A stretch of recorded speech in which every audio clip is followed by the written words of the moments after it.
What's the hardest would you rather question you've ever been asked? Would you rather have a horizontal butt crack or a vertical mouth? Horizontal butt will clap every time you go downstairs, huh? The horizontal crack wouldn't change your life all that much as long as you wear baggy pants.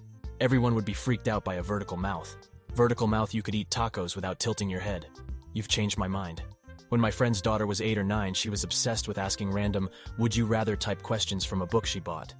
It was a kid's book, so it was nothing not safe for work. Just random stuff like, would you rather eat only pizza or only ice cream? Harmless things like that.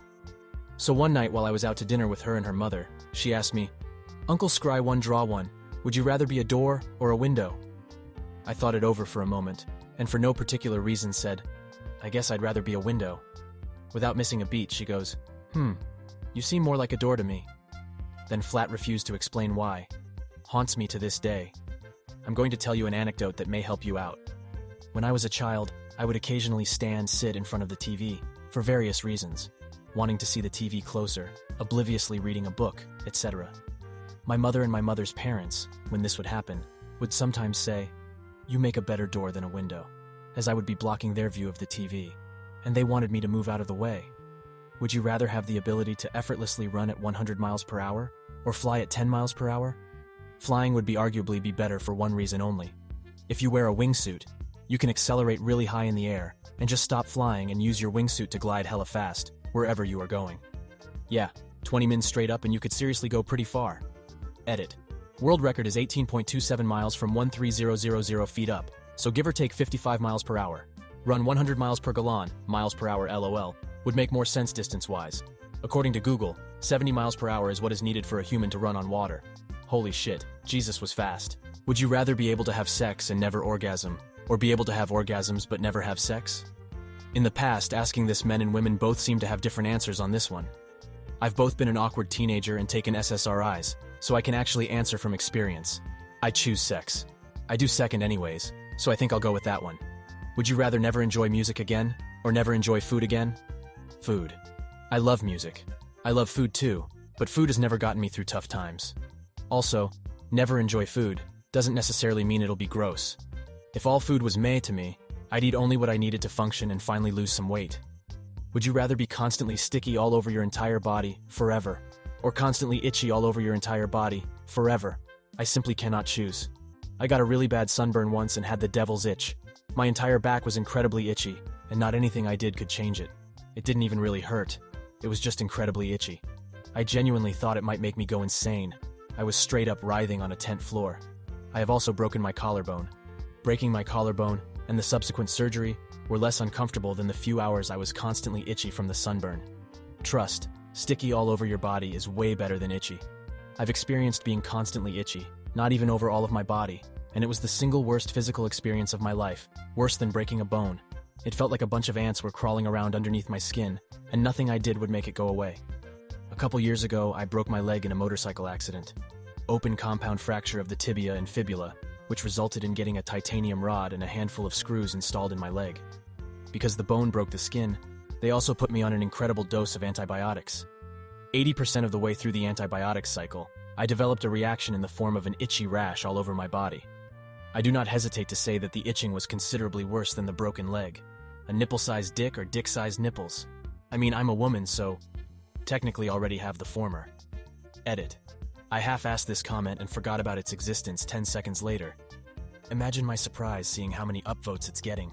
Laughs with micro penis. You have no power here. Laughs and macro nipples. You have no power here. Would you rather fuck a goat and no one knows it happened, or everyone thinks you fucked a goat but you didn't actually fuck it? First one, obviously. Win-win. It's him, officer. I have a friend that works in child protection, is the case officer who had to get a single dad arrested because he was fucking goats. The kicker was he liked getting caught doing it by people, the postman, delivery drivers, etc. And finally the last one was my buddy in the police. He was literally mid-goat fuck when they arrived. Mid-goat fuck sounds like a metal band name. Would you rather have legs as long as your fingers, or fingers as long as your legs? Fingers as long as legs and now chop chop. Would you rather poop a pineapple or pee a grape? I don't want to play this game anymore. I'll just put you down for peeing a pineapple. After experiencing a kidney stone last year, 100% poop a pineapple. Pineapples are sharp, and solid, and inflexible, and sharp. A grape would basically be a soft kidney stone. Maybe slightly larger on average, but much preferred in my opinion. I think this is a pretty popular one, but it's, would you rather find a person or 1,000 cockroaches in your attic? That's easy for me. It depends on the person, but either way it's a lot easier to be friends with and help a person or kill one. It's hard to do either to 1,000 cockroaches. Note to self, don't go in your attic. Edit. Thanks for the gold, whoever you are. I'll go in your attic anytime.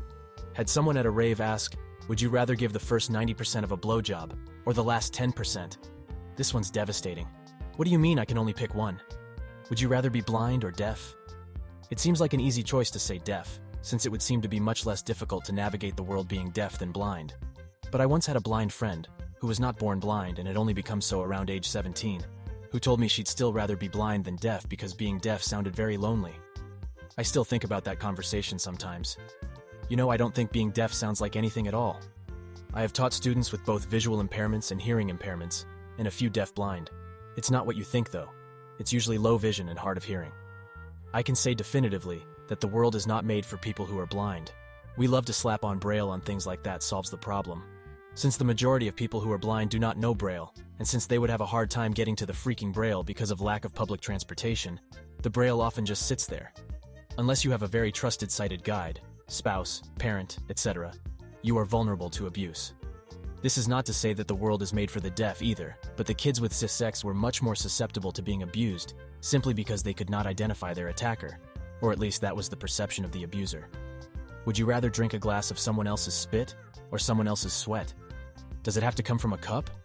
Because I feel like a heavy makeout session is just inadvertently drinking someone's spit in the long run.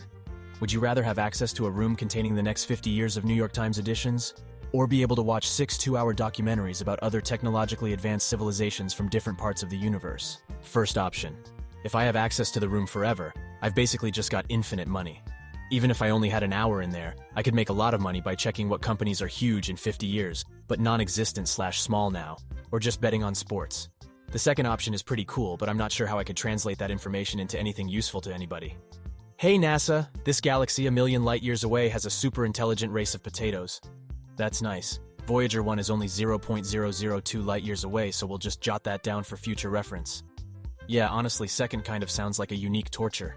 You get a one-time glimpse into new worlds that you had only dreamt of before, only to spend the rest of your life stuck on our relatively primitive planet, knowing that you'll never be able to know more about what you saw, let alone experience it firsthand. Given that the alternative is wealth beyond imagining, that's a pretty easy choice.